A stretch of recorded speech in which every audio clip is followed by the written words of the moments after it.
Good evening, everyone, and thank you for joining us for another Novastar Prep webinar event. My name is Bernadette Smith, and I'm happy to welcome the Diyanet Center tonight to a webinar created specifically for you and your families about preparing for the SAT, understanding mock tests, and everything and anything in between. We are going to get started now. There's a few people that might join a little bit later, but tonight's webinar is being recorded. So if you miss anything, don't worry, you will get everything accordingly after the event tonight. But first and foremost, if you are new to Novastar Prep, we welcome you and we're excited to begin a partnership with your families. And we were so happy to meet with some of your leadership recently and really start talking about ways that we can be supportive. To introduce myself, I am Bernadette Smith. I'm the Education Programs Director. And once we dive into a few slides, you will see and learn a little bit more about me and what we're going to talk about tonight. As I mentioned, we are Novastar Prep, and many of you might not be familiar with us yet, so I did want to give you a little bit of a heads up about what we offer and who we are so that you know why you're attending a webinar with us tonight and why we're talking to you about the SAT. So certainly we are a tutoring and test prep company located in the Northern Virginia area, headquartered in Great Falls. I myself am up in Boston, Massachusetts. I have colleagues in Texas, but we certainly are a local Virginia company. We have certainly grown over the years, but we are still headquartered there, and we've just expanded into other states and areas. We offer personalized tutoring for a wide range of subjects, so K through 12, but we also tutor all college students as well, all test prep, college level academics, and college admissions coaching. So we do consider ourselves test prep experts, and that may be why you're here tonight to learn a little bit more about the SAT and why a mock test would be valuable. But certainly we cover the ACT, SSAT for high school entrance exams, other types of exams like that. We do TOEFL, other things of that nature, GRE, MCAT, you name it, we've got a tutor who does that. Certainly, I myself started here as a college coach, and we offer college readiness coaching, whether that's building the college list, starting to think about college at a younger age and the activities you should be exploring and the classes you should be taking. Certainly the essay writing aspect, which is always a big obstacle to overcome, and application assistance. We consider ourselves different than other tutoring places, one, because we're all educators who work here. It's an entire team of educators, and we believe every student learns differently. Really great thing here too is that each client has a success advisor that monitors their students' progress with biweekly progress reports that come from the tutors and just a go-to person that you have. But without further ado, let's also get into why you're here tonight, and that's to learn about navigating the SAT and being successful with it. So we did prepare this for some insights, as some of you may participate in our upcoming June 14th mock test, and to give you a glance into what that looks like, but also some general tips about prep in general, policies, and testing overall. So hopefully we'll cover as much as we can tonight to leave you feeling like you know a little bit more about the SAT and the process, the changes that happen seemingly every year, and then I can also answer questions that you'll have. A little bit about myself, so you know who I am before we dive into all of the content tonight. My title did change, so I am the Education Programs Director here at Novastar Prep, so slight adjustment there. I am a licensed high school guidance counselor in the state of Massachusetts, and I have over 10 years of experience. I've worked both at private and very large public high schools, so I've definitely been in a variety of situations and worked with a wide variety of students in diverse communities. I do also have over a decade of experience as a college admissions coach, and my now long-running joke is that I'm going to eventually have to change 15 plus years of experience to a little bit more as a writing tutor, ELA tutor, and college English instructor. I have a master's degree in school counseling and a master's degree in English literature. And my phone number is listed there in case, I'm sorry, my email address is listed there in case you have any questions that we don't get to the end of tonight. Take that down. I'll also put it in the chat for all of you to have. And let me put this in too. These would be all the links you could need tonight. I'll add them to the chat now, but you'll certainly receive an email from me as well. But you'll see in the chat, there's a consultation link, how to register for the June 14th mock test, and just some offerings we have this summer that might be pertinent to your children. All right. And so, in terms of our agenda today, we're going to talk about a few different things. So, SAT prep strategies, mock tests explained, so you know what our system looks like and why it would be helpful. Quick overview of test optional policies, because I'm sure if you've been paying attention, you notice that they seem to change year to year, if not every 6 months. And then the SAT versus the new enhanced ACT. So we'll cover that as well. And then just really a path to test day and some parent takeaways. Few little organizational things for tonight in terms of some housekeeping. As I mentioned, we are recording tonight's presentation. So if you miss anything or you know a friend who wanted to join tonight, you have somebody that you'd like to share this with, you will receive the recording link and it will be a permanent YouTube link. So you will be able to access it at any time. You'll notice that the chat is disabled, but the Q&A is wide open. So I have that on a separate screen here. So if you want to pop a question in at any point during the presentation, feel free and I will get an answer to you. And if I don't know the answer, I will find out and make sure I get that to you very quickly. All right, so let's dive in. The first thing we're going to talk about in general are test prep strategies. Even though the tests change and things are different year to year, there's some things that don't change about how to practice and get ready for a standardized test. And so step one, and this is what we talk about in terms of getting students ready for it, you don't necessarily want to dive into the SAT blind. So we do recommend taking a mock test early. For example, we were working with a local high school in Virginia last weekend where they are a 7th through 12th grade high school. A lot of their 7th and 8th and 9th grade students took our mock test as well to get a sense of where they stand right now and where that score can grow to. We don't expect, the test is hard for 7th graders. Obviously, they haven't covered all of the math yet, but it's a nice chance to get to see what you already feel confident in and what you might need to be focusing on in future classes to feel better about the test. So in general, a mock test is going to provide you with a baseline score. It is as close as possible to getting the official SAT score. Our test is mirrored exactly after it. Same exact scoring, all of the same elements. And it's a way to identify strengths and weaknesses and just really get familiar with the test. We can rest assured that the SAT is going to stay the way it is for at least the next 5 years because they did just change it in 2024. For the new ACT, it's changing right now, so you can trust that that's going to stay the same for the next 5 years at least. So anything to familiarize your student with it is beneficial, just so that they understand what the test looks like, what it's testing, and what the timing feels like. It simulates test day conditions by using a timed practice test. And the reason we keep it in mock test mode is we want students to build up the stamina to take a long test.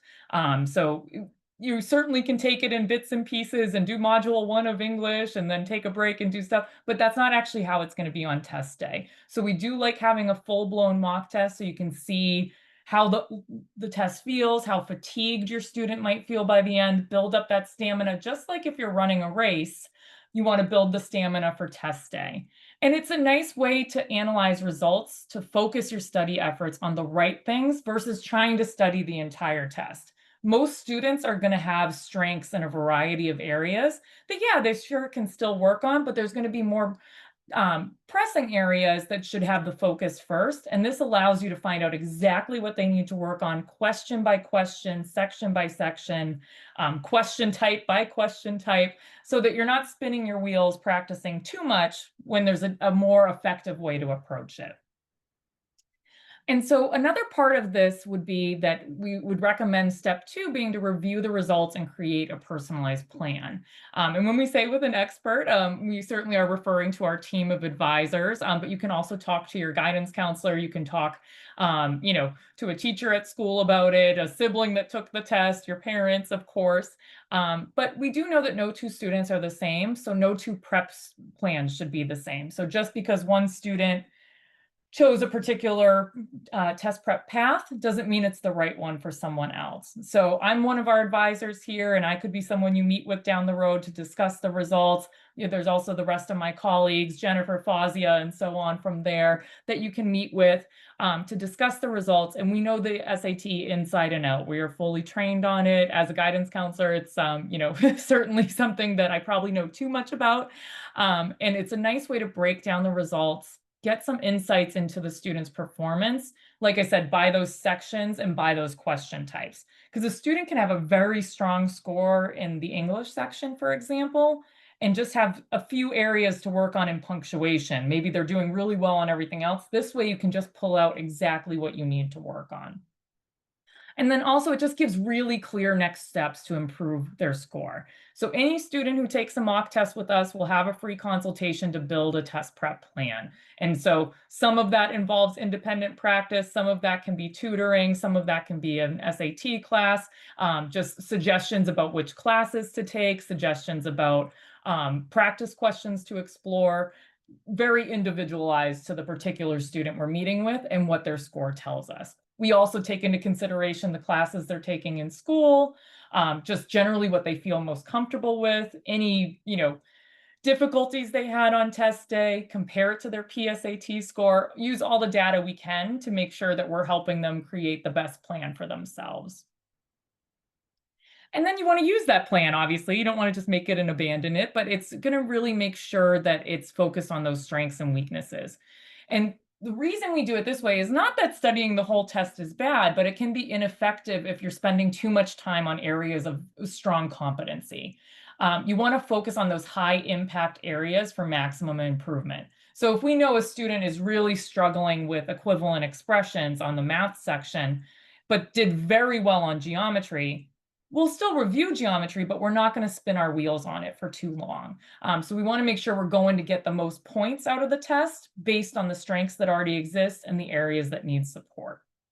And then it's about integration of tutoring, additional practice tests. So you can, look at a few of our current students right now. What they'll do over the summer is take another mock test in July, another one in August before they take the August SAT.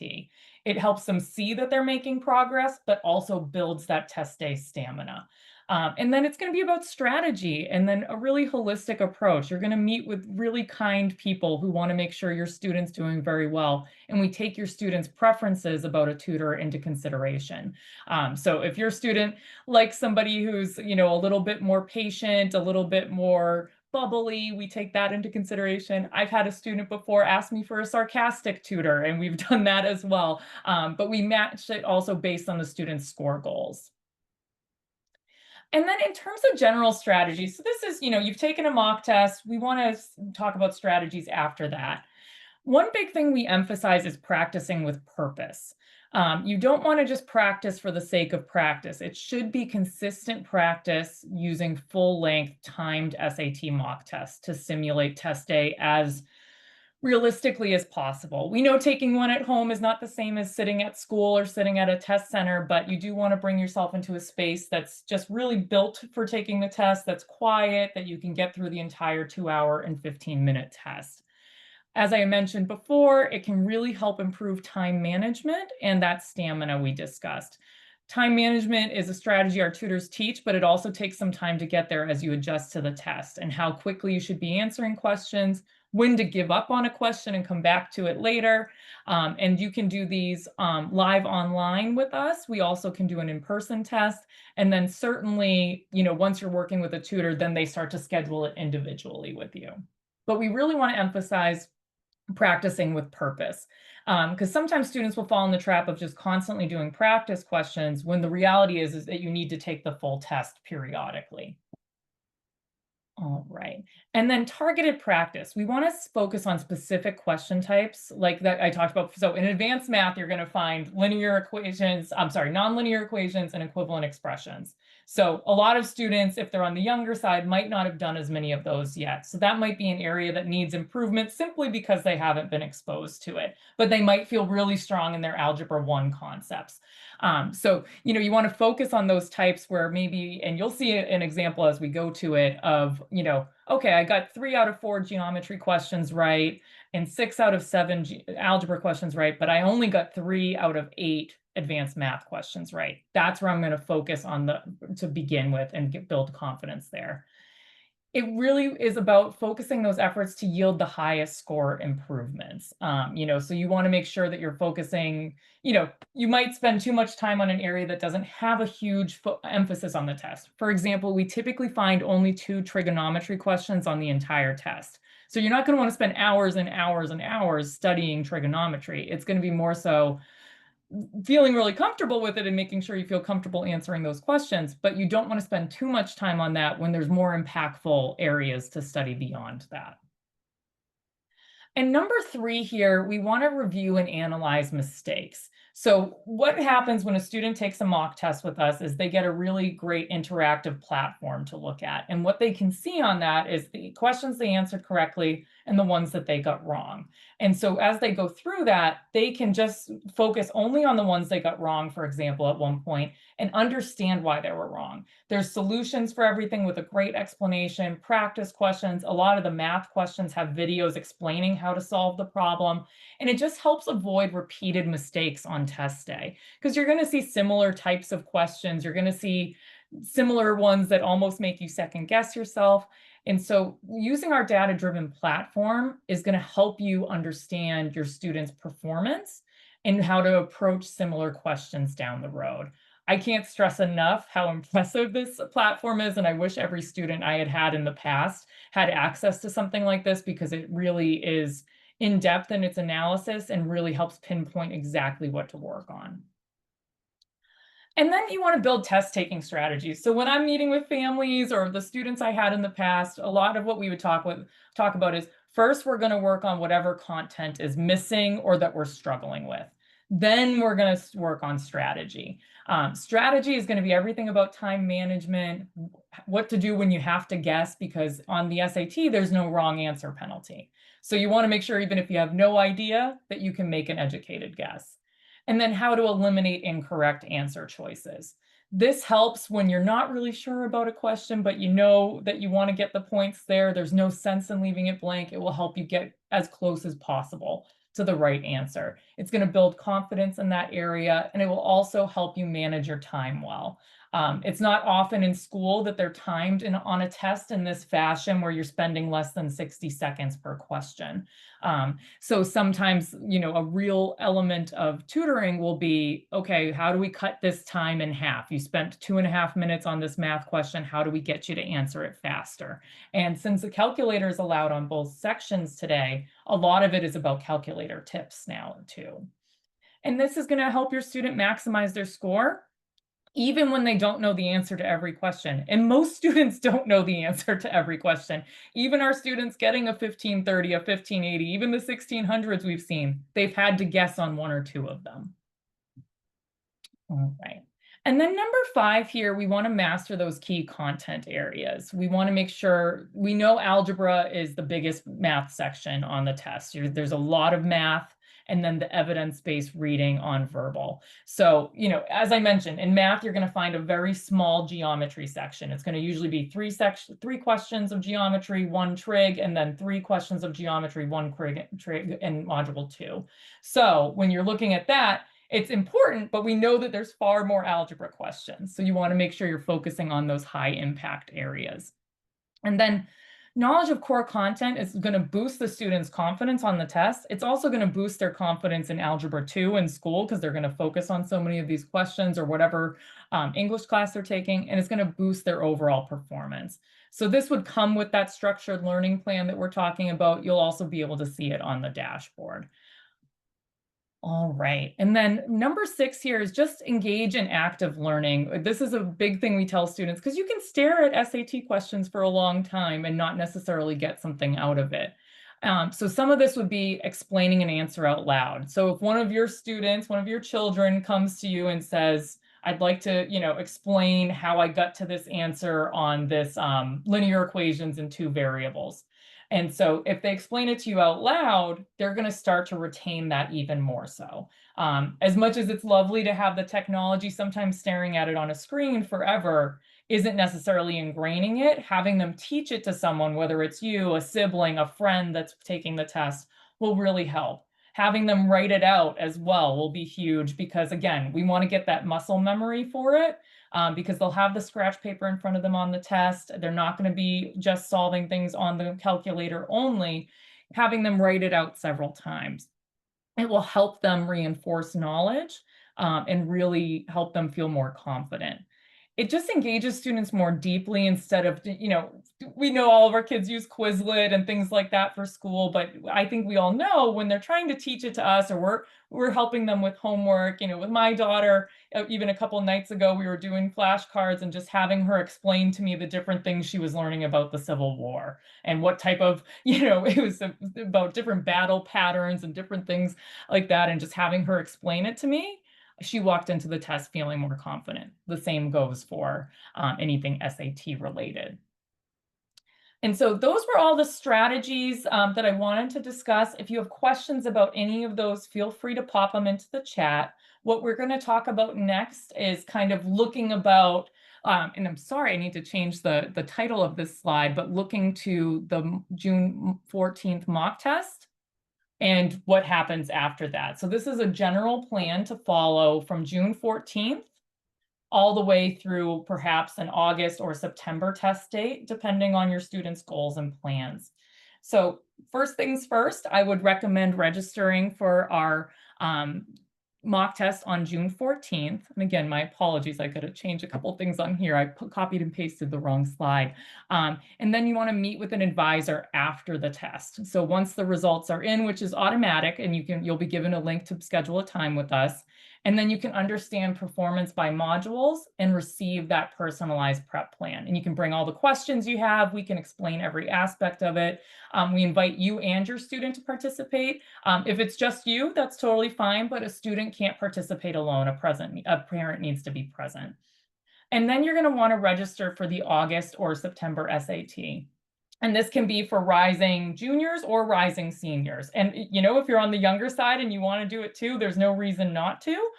So certainly that's available. This year, they are adding a September test date, which they didn't have last year. So you have two early in the school year options. So one is at the very end of August, one is September 13th. And so you can see the registration dates here. So that gives you a nice amount of time between June 14th, where you'll get the official results immediately, all the way through the end of August or the middle of September. And certainly if you're aiming for October, November, December, this still makes perfect sense, but just to give you a little bit of a tighter time frame to look ahead. And then I would suggest, depending on your students' results, but everyone benefits from it, participate in one-on-one tutoring paired with that independent practice. You want to make sure that you're getting ahead for those late summer, fall test dates.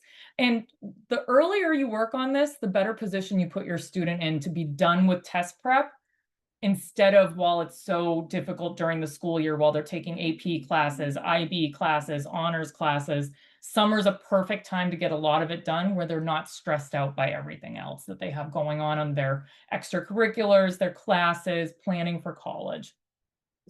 And then we recommend, so let's say your student takes the mock test with us and they decide to do independent practice rather than tutoring. We still recommend taking another mock, and you can take one through us at any time. And so you could email me after they take the 14th and say, I'd love for them to take another one this summer. And you can do one of the ones that we already have planned, or you can say, I need my daughter to take it on a Tuesday, and we can set you up for that as well. And then you just want to plan for the next test. Most students need to take the SAT twice, if not 3 times. Once we get to 4 or 5 times, students start to plateau in their scores. But I do recommend at least twice so that you can super score. And that means pulling your best verbal and your best math. So one could be from August, one could be from October, and then you get a greater, higher score. And then also some students do test 3 times because they're trying to make a certain incremental jump there, and that can be helpful. But you want to think about it in terms of planning out your year. So a lot of students, if they're a rising junior, for example, will take in August, then perhaps the December test date, and then the March, and be done. Some students, if you're a rising senior right now, you've probably already taken one, and you're planning on taking maybe the one this weekend, and then another one at the end of this summer. I do recommend a pattern like that for our rising juniors, for example, so that they can take August or September, then December, then March, but you can also switch it up a little bit, but that gives some nice pacing in between. All right. So from here, I'm going to show you a little bit about our mock test, and so you can get a sense of how it's helpful and just exactly what your student would be seeing when they take something like this and how helpful the results are. If you have any questions about what we just talked about in terms of, planning for a particular test date, and I'll send you an updated slide with the right dates on it for the other piece there, just please feel free to pop it into the chat. So we talked about this briefly, but I do want to just reiterate that the benefits of a mock test, it simulates test day. We do have a live proctor on Zoom talking to students about it. It's not just like taking a practice test in your room by yourself and, doing it on a whim. It's going to be a set timed event, and we can also discuss an in-person one at some point. It will identify those strengths and weaknesses. Certainly, it will build confidence. If anything, that is going to be the biggest takeaway. Students will feel a little bit more confident in the test. And then it will also allow students and their families to use the results to guide the prep plan moving forward. And the mock test format that we have is adaptive like the official SAT. We'll get into some of the specifics of that, but if you're unaware, the SAT is now adaptive. It changed as of last year, in March of 2024, was the first adaptive test date. And what that means is a student's performance in Module 1 of reading and writing dictates how difficult Module 2 is. And then the same thing for math. So students can test into easy or they can test into hard. When a student tests into easy, their score ceiling comes down. When they test into hard, they can get the full 800 on either section. So that is the biggest change. It's not really that it's online. Students are used to taking online tests, but the adaptive format of the scoring is the biggest change. So that's something to be very familiar with because it's something students need to be aware of when they're taking the test, and it's very pertinent to prep depending on how a student lands on the mock test. But our mock test is exactly like the official SAT in terms of the adaptive scoring, same exact number of questions, exactly the same timing, same order of the modules. So it's going to feel as similar as possible to official test day as you can get. And so the interface looks very similar. The calculator is exactly the same. The reference sheet for formula is exactly the same. So they're going to feel just like it's test day, and they're not going to be surprised by anything they see on the College Board test on official test day. And so here's a little bit about like the appearance and navigation of it. So you can see when students log into their account. So let's say one of your children next weekend decides to take the test with us. When they log in and they're going to hear from a proctor, the first thing they're going to see is the reading and writing section. And so you can see that it's 64 minutes long. It's two 32-minute modules. And it's the only one unlocked because it's in math. It's in, mock test mode. And so there, once they finish this section, after they hit start, math will automatically unlock when they complete reading and writing. So that means they can't jump ahead to math. They can't jump to the second module of reading and writing. They need to complete it in order, like it's official test day. So it's similar back when we all took the SAT, perhaps, when you saw at the end of a page where it said stop, don't turn the page. This literally won't let them go until it's time. And so it's helpful that we keep it in mock test mode so that it's just like test day. And then they'll get the same type of instructions and helpful tips about how to use the tools. All students can highlight on the reading and writing and math sections important pieces of it. They can annotate it and keep a little note next to it. They can cross out answers just like they can on the official SAT. And these little dots, like for example, these are questions 15 through 19. The little dots are there when a student bookmarks a question. So that means they can easily jump back to one they want to try again. So if a student gets to number 16, for example, and they know they're spending too much time on it, they're not quite sure what to do, they can continue with the rest of the questions, but bookmark that one and come back to it before that module's over. So if they have 2 minutes left at the end, then they can come back and spend their time on that and allow themselves to make either an educated guess, come to the right answer, but they gave themselves enough time on the other questions. So exactly the same as what they'll see. They'll also see a formula reference sheet, and they'll also have the same calculator that you will see on the official SAT, which is the Desmos calculator. And then in terms of results and insights, during the registration and after it's complete, you're going to be able to book a free consultation with a test prep advisor to review those results, explore the analysis, get any of your questions answered, make sure that your student feels like they understand the score, that you feel like you understand next steps, and just generally be a resource for you. Make sure that you feel as though the results are as useful to you as possible so that you can make the right next call on their test prep, on their classes, on their college list, however it shakes out.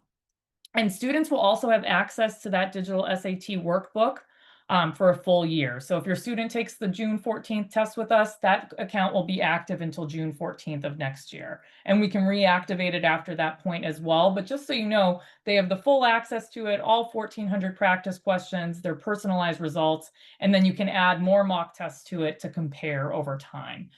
It's a really great platform. The questions are really insightful, and students can make and see a lot of progress on it. This is what they'll see when they get their score overview, for example. And so you can see this is a student that scored a 1350. And this is what I mentioned before about adaptive scoring. So we can see here that the student did well enough in Module 1 to test into Module 2 hard. And the same thing here on math. But if they had tested into Module 2 easy, for example, on math, like I said, this would have been capped at 600 and we would see a score under 600 there. So that's the big difference there, and something important to keep in mind. Roughly speaking, you need to get 70% correct on Module 1 to test into Module 2 hard. I say roughly because there are times where if you get a lot of hard questions correct and you get 68% correct, you could still be pushed into hard Module 2. So a little bit of nuance to that, but roughly speaking, you should expect to see 70% correct will get you into Module 2 hard. Step 1, we want to get all students there. And then once they're there, we want to help them with the section being much more difficult. So that can be another way of looking at the approach. They'll get an example like this of how they did in reading and writing Module 1. So for example, you can see this student just missed 1 on craft and structure, which is mostly vocabulary related, 100% correct on expression of ideas, which is mostly transition related words and rhetorical synthesis. Information and ideas, typically questions that are what's the main idea of this text, but there's some more complicated ones there as well, 100% correct. And then missed 1 on standard English conventions, which is all grammar and punctuation. This is really helpful for students to kind of pinpoint. So if you can imagine, there could be a student that got, 4 of these incorrect on this section and just 2 correct. That would be an area of heightened focus. We'll see students get, 3 or 4 wrong on standard English conventions, very typically, especially because of comma usage. That can help highlight where to start. And so on Module 1, all students receive the same number of easy, medium, and hard questions. Then on Module 2, they're either in easy, where they'll see only 1 hard question usually, or hard, where they'll see that they get just the 1 easy question or maybe 2. So that's kind of what you can expect in terms of how it shakes out Module 1 to Module 2.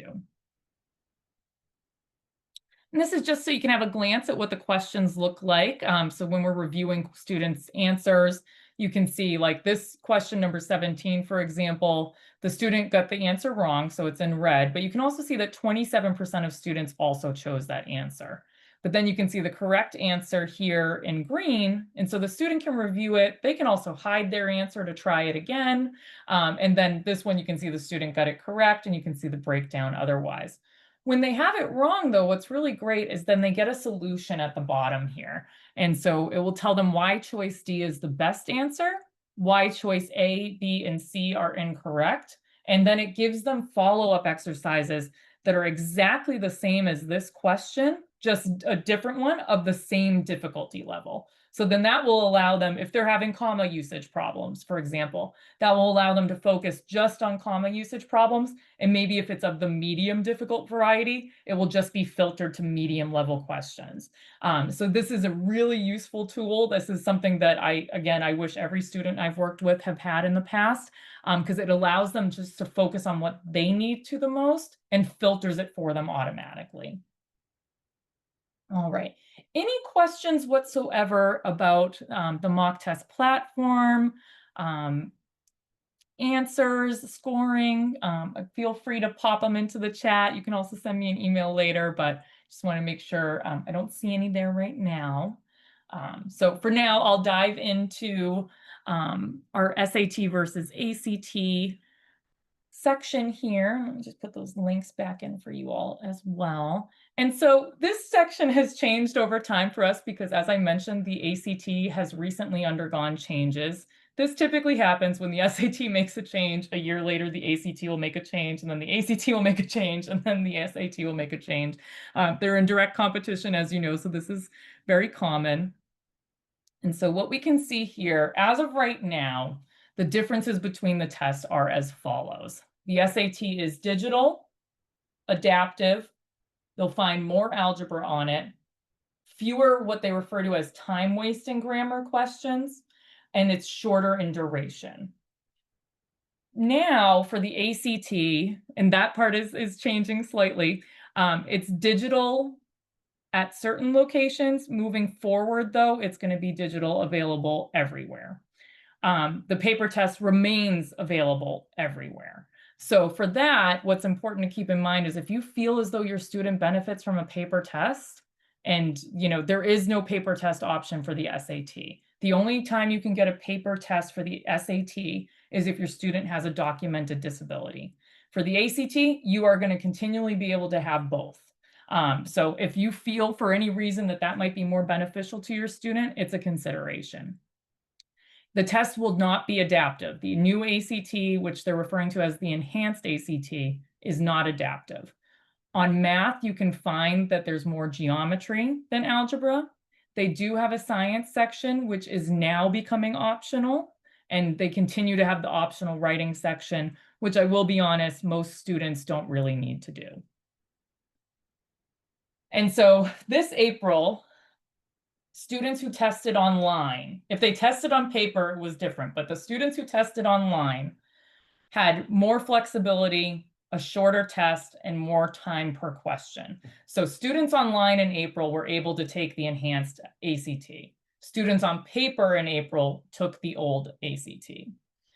For September, so looking ahead, so now this would be what affects you all if your students decide to take it. All students testing on a Saturday, even if it's on paper, will get those enhancements. So they'll have the shorter test, more time per question, more flexibility, and more choices for answers.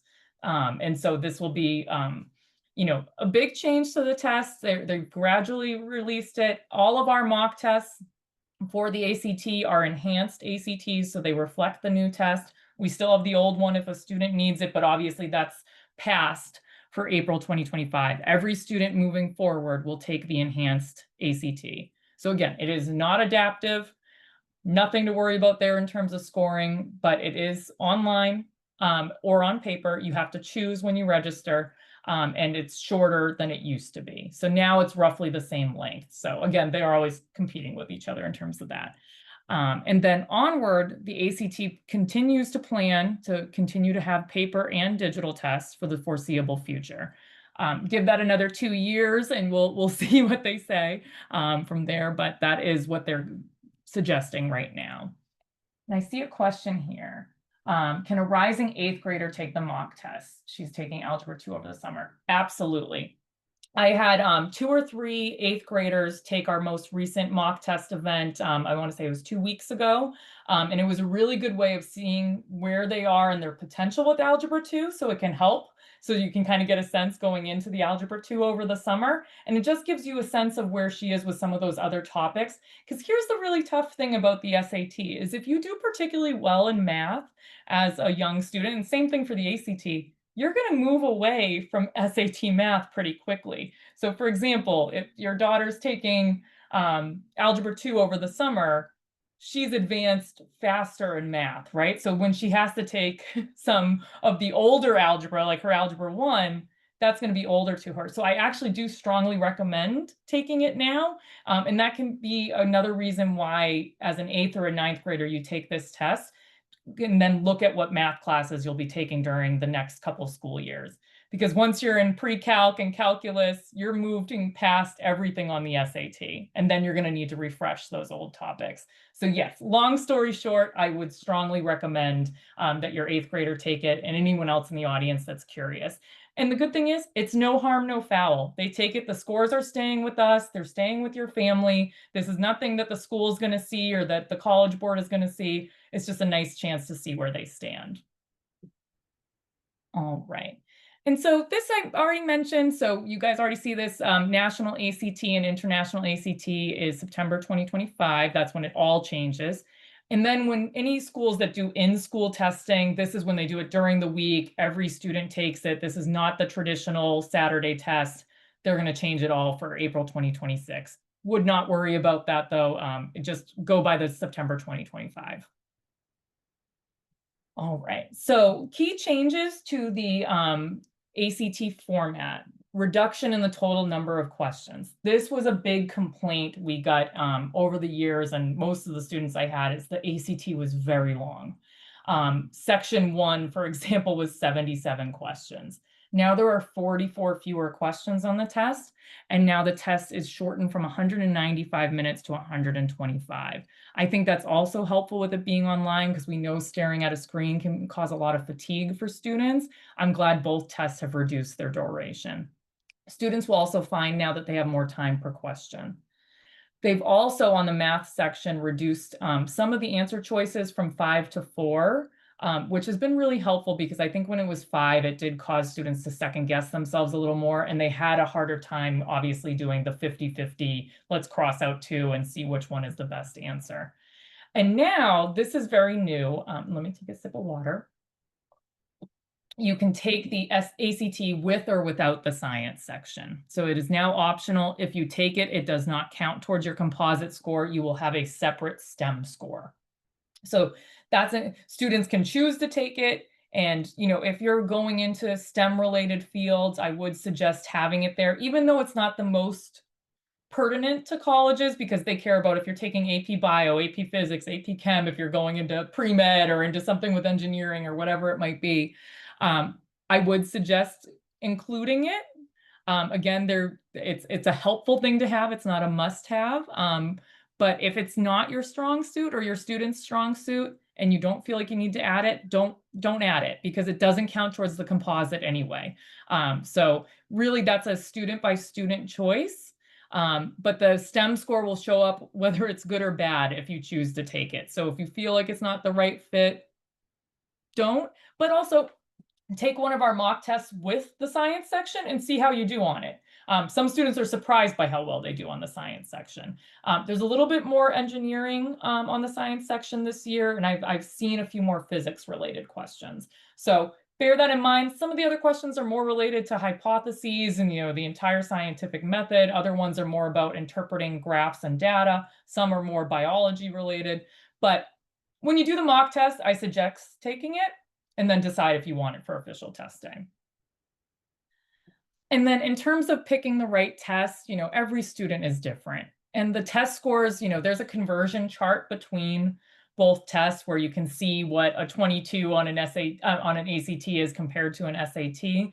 And we do offer the opportunity to take both, but we do strongly suggest you end up focusing on one. It can be very hard to study for both tests because they are very different.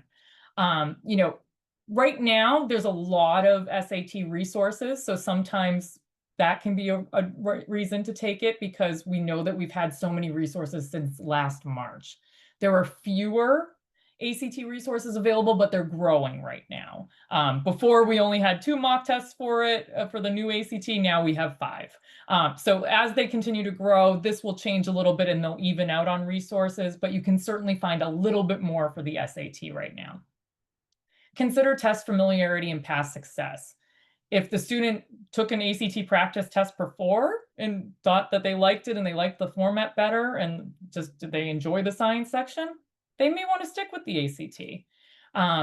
There's a few more practice materials on the ACT website now that can be helpful. So run with that if there's the comfort level. For the class of 2026, we have a lot of students right now that are just continuing to focus on the SAT rather than switching things up with the new ACT. Some students chose to take a practice ACT with us this past spring and found that it was a better fit for them. We will always tell you which test is better unless it's perfectly even, and then we defer to the student and say, which one did you like more?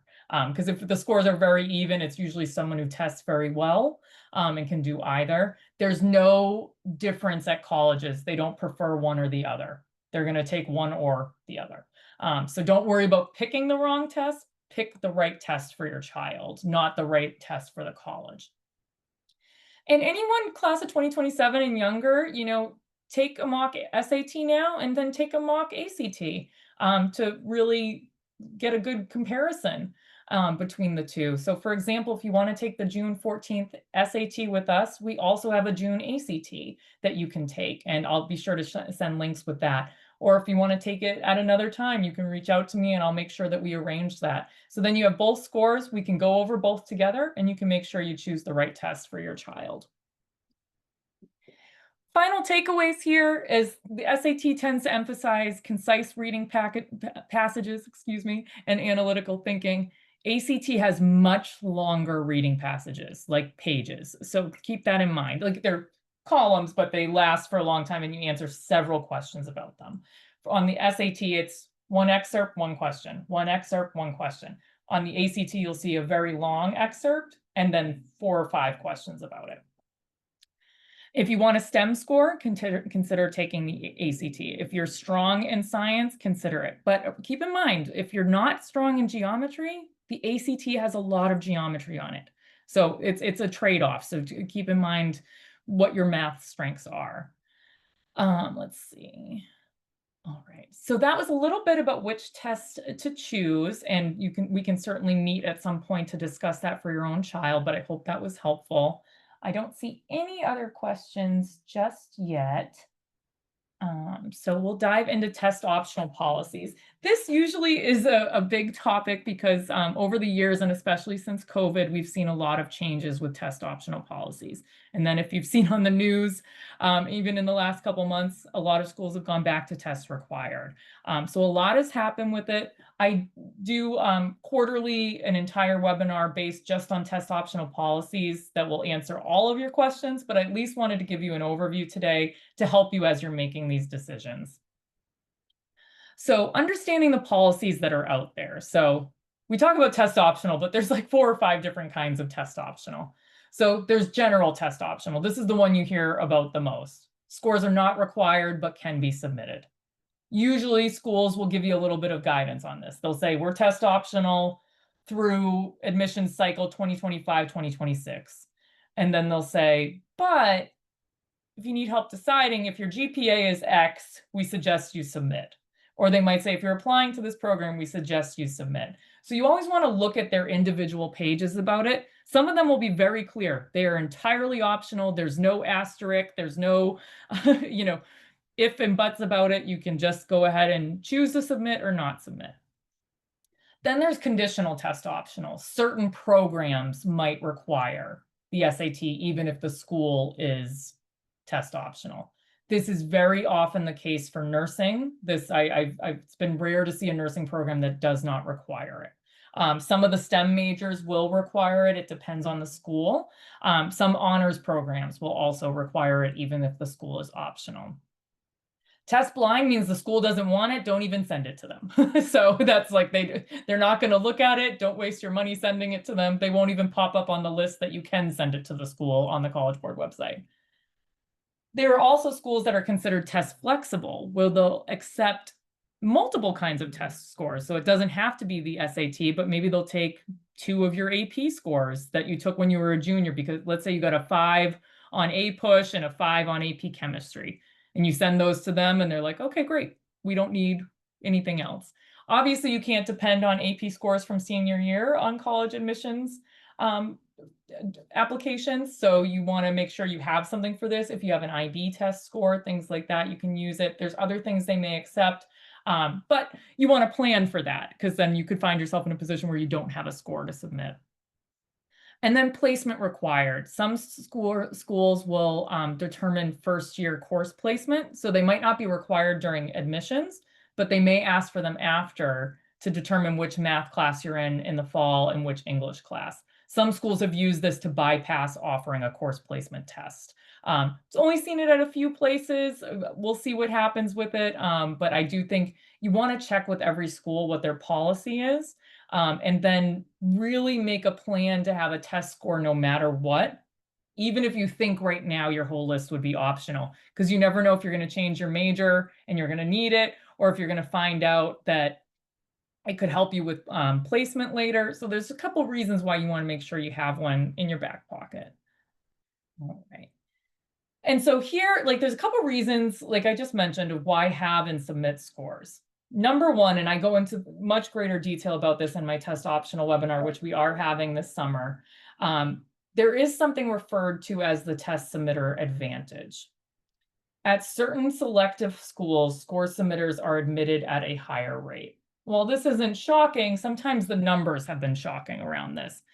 So for example, last year, the overall admit rate at UVA was 20.57%, but 72% of those 9,875 students who were accepted submitted test scores.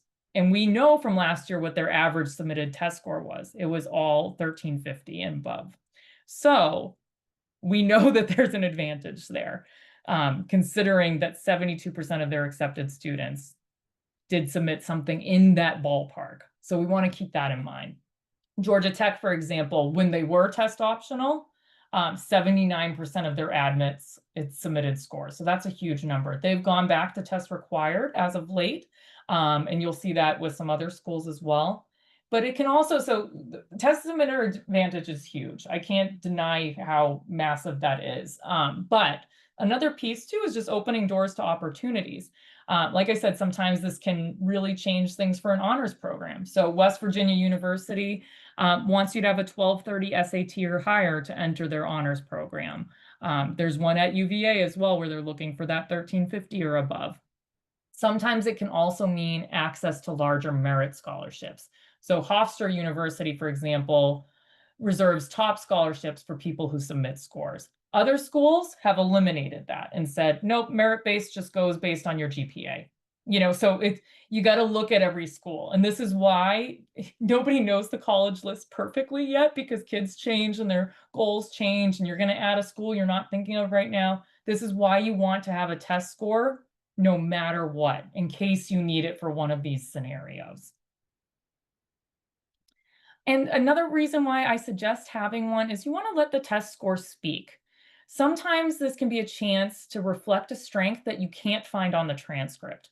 So for example, if a student of yours struggled in high school math, like maybe 9th grade or 10th grade, but did really well on the SAT math, this can be a way to explain away a hiccup that they had in math early on. That can erase any concern that the admissions panel might have. It can also highlight potential in lieu of limited access to advanced coursework. So sometimes in more rural school districts, we'll see fewer AP classes offered, or just frankly smaller schools where they just don't have the staff for enough AP classes. This can showcase your ability to advance in certain subjects and have a strong score despite limited resources. This can also be very helpful with homeschooling to have a formalized standardized test score. This can be helpful in just a wide variety of ways if you change schools a lot and just weren't able to make it into certain advanced classes. And then, as I said, it can also help you bypass some really annoying placement tests at colleges and help you get into the right classes. Okay. All right, so we talked about this before, but just to reiterate, your path to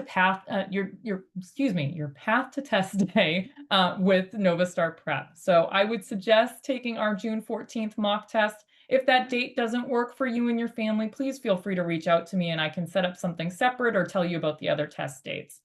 Then book a consultation with us. You'll get a link for this, and you can use the link that you have that I put in the chat to review the results and get a test prep game plan. Then enroll in customized tutoring if it's the right fit for your child. I've never seen tutoring be bad for a kid, so I would say across the board it leads to improvement and confidence boosting.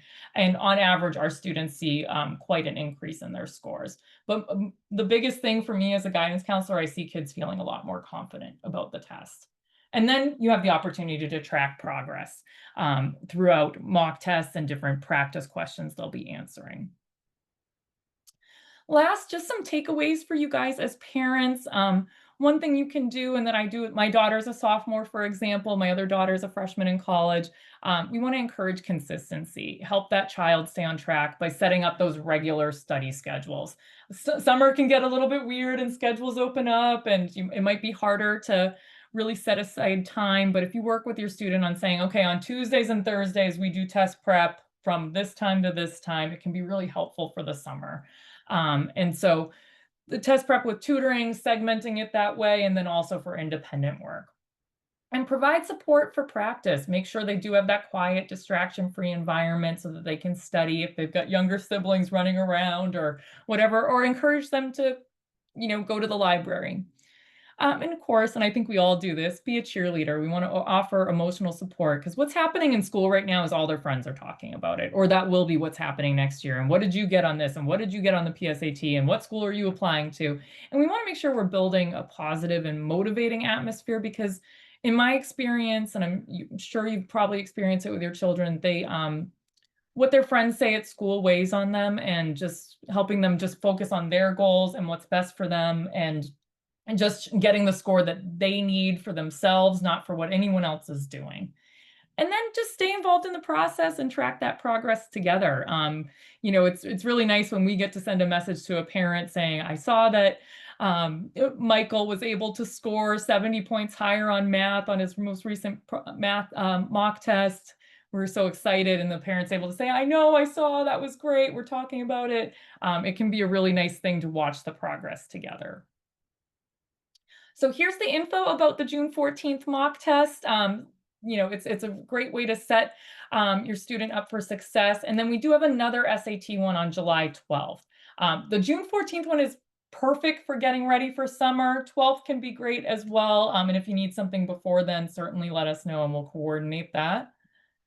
And you guys have the link. I'll put it in the chat one more time just to make sure everyone has it. It's the second one there. And then you can also see our summer Edge workshops and classes. You'll see there's a college essay one. There's ones about building the college admissions profile. There's different SAT types of boot camps. My experience has been that one-on-one tutoring is the most effective for SAT success, but certainly getting exposure to the test in other ways can be really helpful. And then we do have a webinar next week going more in depth on the SAT versus the new ACT, hosted by one of my colleagues, Ashley, who is one of our SAT and ACT tutors. She's absolutely fantastic. I'll be moderating it, and I'll send you all the link to this as well in case you might want to join. It's fantastic, and she absolutely knows what she's talking about, and you can benefit a lot from her expertise. Lastly, I did want to share for everyone here that since you were so kind to spend part of your evening with me, we do have a promotion for you that I will include in the email where you can buy 10 hours of tutoring from us and get 2 free. This can be for anything: test prep, finals, something they want to study over the summer, college advising, anything that they need. If it's executive functioning skills, whatever it is under the sun, we'd just like to do something nice and offer you 2 free hours with that. I'll put that all in our follow-up email as well. But certainly take advantage of it if you can. And lastly, I definitely have a moment for another question if anyone has any, or if you think of some after the session, you can email myself. You also see my colleague Karen's name here. She runs all of our mock tests. So if you have a mock test specific question, feel free to reach out to Karen. But if it makes its way to me, I can also answer it as well. But either of us can be very helpful for any of those questions that you have. And certainly feel free to book a consultation with me at any time. See, one more question. Do we help on MCAT as well? We certainly do. And we're getting an increase in requests for that as of late. So we certainly can be helpful with the MCAT. And most tests that we do cover, it's rare that we have one that we can't. It ebbs and flows with certain tutors, but we certainly can support that and have students studying it right now. Any other questions tonight, everyone? And I know it's hard. That was a lot of information, and I threw a lot at you tonight. So as you think of things, if you want to rewatch the video later, share it with some friends. I'll get the link to you all later on this evening, and then I'll send you all a follow-up email and be here to help as you move through the process. Wonderful. Well, thank you all for joining me tonight. I appreciate your time, and I appreciate you letting me ramble at you about testing. And I am here if you have any questions whatsoever, and I look forward to meeting you, some of you in the future. Thank you so much, and have a great evening.